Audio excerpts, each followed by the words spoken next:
BS4 deadline का video मैंने लगभग 1 महीने पहले बनाया था और उसमें जो लॉकडाउन की लिमिट थी यानी कि 14 अप्रैल जो था वहाँ से शुरू होकर लगभग 24 अप्रैल तक उसकी जो डेडलाइन रहने वाली थी, अब वो वाला सिस्टम वापस से लगता है या फिर नहीं लगता है और वो सिस्टम किस तरह से काम कर रहा था, अगर आपने वो वीडियो अभी तक नहीं देखा है तो आप ये ऊपर आई बटन में जाकर देख सकते हो और उस वीडियो में मैंने क्या बताया वो सब आप जान सकते हो। लेकिन चलिए अभी मैं बताता हूँ कि आपको BS4 गाड़ी कैसे ख़रीदनी है। उसमें एक अच्छी खबर आपके लिए एक और आ रही है।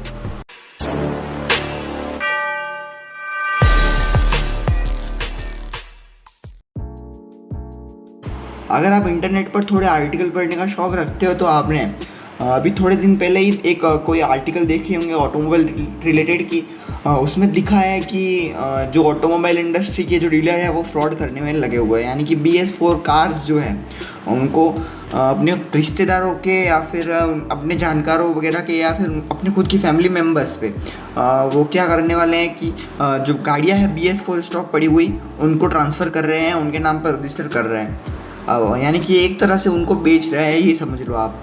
और उस काम को इनलीगल बताया जा रहा है उन आर्टिकल में, लेकिन मेरी तरफ से मानना ये है कि वो एक काम इनलीगल नहीं है, क्योंकि डीलर उनके घाटे से बचना चाहते हैं और वो उस घाटे से निकलना भी चाहते हैं और वो कुछ भी करेंगे, अपने उनसे क्या लेना देना। अब अगर हम बचे हुए BS4 स्टॉक की बात करें या तो 2 व्हीलर में लगभग आपकी स्क्रीन पर दिख रहा हो वो बाकी रहा है, यानी कि 70 लाख या फिर 70,000 मैं भूल चुका हूँ अभी, लेकिन आपकी स्क्रीन पर मैंने दिखा दिया होगा। साथ में ही 15,000 से भी ज़्यादा पैसेंजर व्हीकल की गाड़ियाँ हैं और 12 से 13,000 गाड़ियाँ कमर्शियल व्हीकल की है, यानी कि ये इतनी गाड़ियाँ बच चुकी है अपने BS4 स्टॉक में। यानी 4 व्हीलर्स में BS4 स्टॉक को देखा जाए तो बहुत ही कम गाड़ियाँ बची हुई है, लेकिन अगर आप 2 व्हीलर में देखा जाए तो बहुत सारी गाड़ियाँ बची हुई है और 2 व्हीलर में ये धांधली होने वाली भी है। लेकिन बहुत सारे एरिया इंडिया में ऐसे हैं वहाँ पर BS4 स्टॉक ख़त्म हो चुका है और वहाँ पर अवेलेबल भी नहीं है। तो ये तो हो गई उनकी सारी डिटेल की कितने स्टॉक वगैरह बचा हुआ है और ये डीलर क्या कर रहे हैं। अब हमको इससे फ़ायदा लेकर वो गाड़ी खरीदनी कैसे है वो हम जानते हैं। तो सबसे पहले क्या करना है कि आप अभी OLX खोलिए। OLX पर भी डीलर इस टाइप की गाड़ियाँ डाल देते हैं। अभी लॉकडाउन में कुछ काम नहीं होगा तो OLX पर ऐसी गाड़ियाँ सर्च करते हैं जैसे वो कम चली हो या फिर पूरी नई गाड़ी हो, लेकिन BS4 डेडलाइन के चलते उसको किसी और के नाम से रजिस्टर करना पड़ा, यानी कि एक सेकेंड कार आप सर्च करिए। जब लॉकडाउन ख़त्म होने के बाद आप शोरूम विज़िट करते हो और शोरूम पर जाकर गाड़ी देखते हो तो पहले तो आपको डीलर खुद होगा जो एक ऑप्शन देगा कि हमारे पास इस टाइप की गाड़ी पड़ी हुई है। लेकिन ऐसा नहीं हुआ तो आप उससे पूछ भी सकते हो, यानी कि आप उससे कह सकते हो कि हमको ऐसी गाड़ी भी लेने में इंटरेस्ट है, लेकिन तब तक आप पूछिएगा मत जब तक वो खुद दिखा ना दे। अगर आपके आसपास एरिया में कहीं पर वैसा स्टॉक नहीं बचा हुआ है तो आप दूसरी जगह पर देख सकते हो।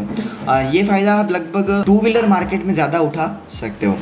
अब आप सोच रहे होंगे कि ऐसी गाड़ियों को लेने से फ़ायदा क्या है। अब ऐसी गाड़ी को लेने से बहुत ज़्यादा फ़ायदा हो सकता है, क्योंकि जब एक गाड़ी अगर किसी के नाम से रजिस्टर हो जाती है तो वो फर्स्ट पर्सन कार हो जाती है, यानी कि वो फर्स्ट हैंड हो जाती है। इसके बाद में अगर उसकी मार्केट वैल्यू को देखें तो उसके ब्रांड के हिसाब से उस गाड़ी की मार्केट वैल्यू थोड़ी कम हो जाती है। अगर लगभग 4 से 5 लाख की गाड़ी है तो उसकी सीधे 1 से 1.5 लाख रुपये प्राइस कट हो जाएगी मिनिमम। जो गाड़ी की प्राइस है उससे लगभग 1 से 1.5 लाख रुपये का तक सीधा प्राइस कट मिल रही है, क्योंकि वो फर्स्ट पर्सन कार है और आप उसे सेकेंड हैंड ले रहे हो और आप थोड़ा नेगोशिएट कर और भी उस गाड़ी की प्राइसिंग कम करा सकते हो और 5 लाख की कार लगभग 2 लाख के डिस्काउंट में खरीद सकते हो। 1.5 लाख तक का डिस्काउंट तो आपको मिलना ही मिलना है उस कार पर, आप समझ लीजिए। लेकिन इसका एक घाटा ये है कि अगर आप उस गाड़ी को बेचोगे तब वो गाड़ी थर्ड पर्सन कार हो जाएगी, यानी कि थर्ड हैंड हो जाएगी। उस टाइम आपको थोड़ी वैल्यू है वो कम मिलेगी, क्योंकि सामने वाला सोचेगा कि ये गाड़ी थर्ड हैंड कार है तो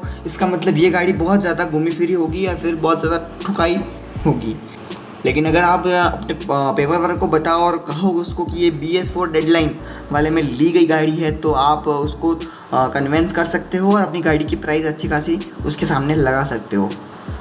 ये सारी चीज़ें अब 2 व्हीलर्स यानी कि बाइक्स पर भी लागू होती है। अब इन बाइक को आपको कैसे खरीदना है वो अपने डीलर्स के साथ पता कर सकते हो, क्योंकि इसमें ज़्यादा प्रोसीजर लंबा नहीं होता है। अब इंश्योरेंस की बात करें तो इंश्योरेंस भी आपको ऐसा ही होगा कि कोई भी गाड़ी अगर रजिस्टर होती है तो उसके नाम पर एक इंश्योरेंस तो होता ही है।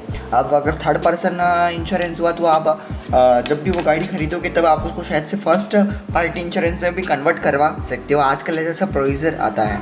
अब मेरी राय क्या है उस मामले में, अगर आप पैसेंजर व्हीकल लेने की सोच रहे हो यानी कि 4 व्हीलर लेने की सोच रहे हो तब आप थोड़ा माइंड कम रखिएगा, क्योंकि उन पैसेंजर व्हीकल में क्या है कि जो बिकती हुई गाड़ियाँ यानी कि हमें ज़्यादा बिक रही गाड़ियाँ या फिर जो ज़्यादा फेमस गाड़ियाँ हैं उनके स्टॉक तो ऑलरेडी क्लियर हो चुके हैं, क्योंकि कंपनी के पास उनके ऑलरेडी बहुत ज़्यादा डिमांड हुआ करती थी, इसलिए उन गाड़ियों के स्टॉक तो ऑलरेडी क्लियर हो चुके होंगे। लेकिन ये जो 12-13 हज़ार या फिर 15 हज़ार जो यूनिट बची हुई है उनमें क्या है कि आपको वो गाड़ियाँ मिलेगी जिनकी स्टॉक बहुत कम बिका करते थे, यानी कि वो सेल्स रिकॉर्ड इतने अच्छे नहीं हुआ करते थे और कंपनी वालों ने उनको बनाकर रख दिया है और बेच नहीं पा रहे थे। वही गाड़ी आपको BS4 स्टॉक में अवेलेबल है अभी।